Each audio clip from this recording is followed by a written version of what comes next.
ERO সহ 5 জনের বিরুদ্ধে অবশেষে রাজ্যের তরফে এফআইআর করা হয়েছে। ডেডলাইন ছিল বিকেল 5টা পর্যন্ত, কিন্তু সেই 5টার আগেই এই এফআইআর করা হয়েছে। অর্থাৎ 6 মাস আগে যে নির্দেশটা কার্যকর করতে বলেছিল নির্বাচন কমিশন, সেই এফআইআরটা হলো, কিন্তু 6 মাস সময় লেগে গেল সেই এফআইআর করতে। আজ দুপুরে এই 4 জনের বিরুদ্ধে এফআইআর করা হয়েছে। তাদের সঙ্গে একজন ডেটা এন্ট্রি অপারেটর রয়েছেন, অর্থাৎ 2 জন ইআরও, 2 জন এইআরও, 1 জন ডেটা এন্ট্রি অপারেটর, 5 জনের বিরুদ্ধে এফআইআর। একটা জিনিসকে লাগু করাতে হচ্ছে, যেখানে দিনের পর দিন সুপ্রিম কোর্টের যে সিদ্ধান্ত সেটা জানার পরে, অর্থাৎ পাঠিয়ে দিতে হবে সমস্ত লোকের নাম ঠিকানা এবং পার্টিকুলার যাদেরকে ওই মাইক্রো অবজারভার করা হবে, তারপরেও সেগুলোকে ফেলে রাখা হলো, 2-3 বার ঘুরপাক খেলো। যা যা হার্ডেল তোলা দরকার, যে যে দেওয়াল তোলা দরকার, সবগুলো উনি তুলেছেন এসআইআর প্রক্রিয়ার বিরুদ্ধে। এবারে যখন আর পেরে উঠছেন না, তখন অন্যরকম বলার চেষ্টা করছেন, মানুষের কাছে গিয়ে কাঁদুনি গাইছেন। মানুষ বাঙালি আর বিশ্বাস করছে না এসব কাঁদুনিতে, কারণ জানে এসব কুমিরের কান্না। যেই নির্বাচন কমিশন একটু আলগা দেবেন, সঙ্গে সঙ্গে গণতন্ত্র আবার বাজেয়াপ্ত করার চেষ্টা করবেন। এখনো গণতন্ত্র নেই, কিন্তু বিরোধীদের কণ্ঠস্বর বাজেয়াপ্ত, গণতন্ত্রকে বাজেয়াপ্ত, সংবিধানকে ছুঁড়ে ফেলে দেওয়া, বিধানসভায় ভাঙচুর, এটাই তৃণমূল, এটাই মমতা ব্যানার্জির রাস্তা। ভোটের আগে বিজেপির রথযাত্রা, থাকবেন প্রধানমন্ত্রী নরেন্দ্র মোদী। কোচবিহার থেকে রথযাত্রায় অংশগ্রহণ করবেন প্রধানমন্ত্রী। আগামী 5 কিংবা 6 তারিখ কোচবিহারে আসতে পারেন প্রধানমন্ত্রী নরেন্দ্র মোদী। কোচবিহারে রথযাত্রায় থাকবেন প্রধানমন্ত্রী। এই রথযাত্রা শেষ হবে ব্রিগেডে। 5টি সাংগঠনিক বিভাগে ভাগ করে বিজেপির রথযাত্রা শুরু। রাজ্য ঘুরে মাঝ মার্চে রথ আসবে ব্রিগেডে। মন থেকে হয় না, যেটা স্ট্র্যাটেজিক্যাল হয় সেটা বাংলার মানুষ অনুধাবন করতে পারে। বাংলার মানুষ জানে এরা শীতকালীন পাখি, ভোটের সময় আসে, ভোটের পর আর এদের দেখা পাওয়া যায় না। এরা বাঙালির উপরে অত্যাচার করে।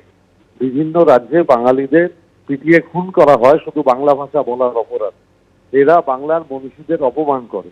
রবীন্দ্রনাথ ঠাকুরকে রবীন্দ্রনাথ সান্যাল বলে, বঙ্কিমচন্দ্র চট্টোপাধ্যায়কে বঙ্কিমদা বলে, মাতঙ্গিনী হাজরাকে মাতঙ্গিনী হাজরা বলে, বিদ্যা ঠাকুরের মূর্তি ভেঙে দেয়।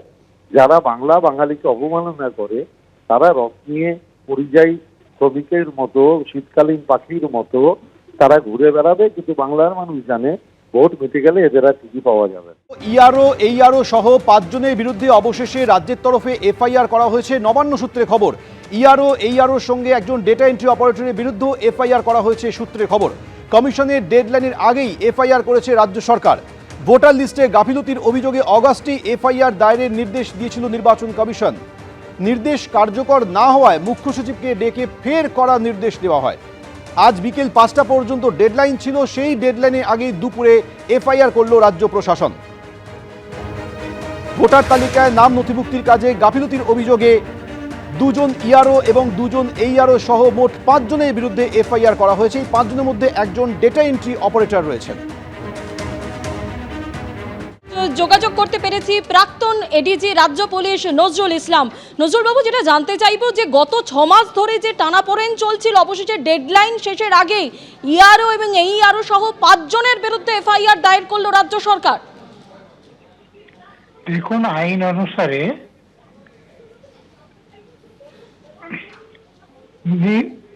নির্বাচন কমিশন যে ডাইরেকশন দিয়েছে সেটা রাজ্য সরকার মানতে বাধ্য, কিন্তু আমাদের রাজ্য সরকার এতদিন মানেননি। কিন্তু আজকে মানছেন কেন?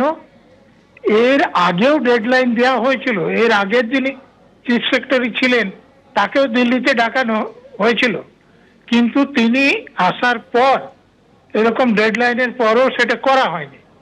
কিন্তু এবার দেখুন যে 7 জন এইআরওর বিরুদ্ধে নির্বাচন কমিশন সোজাসুজি সাসপেনশন অর্ডার করে রাজ্য সরকারের কাছে পাঠিয়েছে। তো রাজ্য সরকার এটা বুঝতে পেরেছে যে তারা যদি আজকে পর্যন্ত না করে, তাহলে কাল বা পরশুদিন নির্বাচন কমিশন যখন এফআইআর করে পাঠাবে, রাজ্য সরকারের মুখটা আরো ভালোভাবে পড়বে। সেই জন্যে বাধ্য হয়ে তারা এফআইআর করেছে। দেখুন, আপনারা যেটা দেখাচ্ছেন যে মুখ্যমন্ত্রী এর পরও বলছেন যে আমরা সেই সব অফিসারদের পাশে থাকব।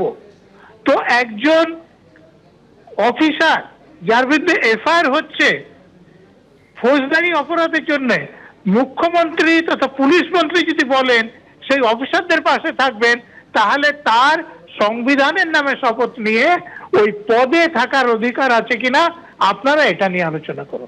বলুন। ধন্যবাদ আপনাকে। এবিপি আনন্দ, এগিয়ে থাকে, এগিয়ে রাখে।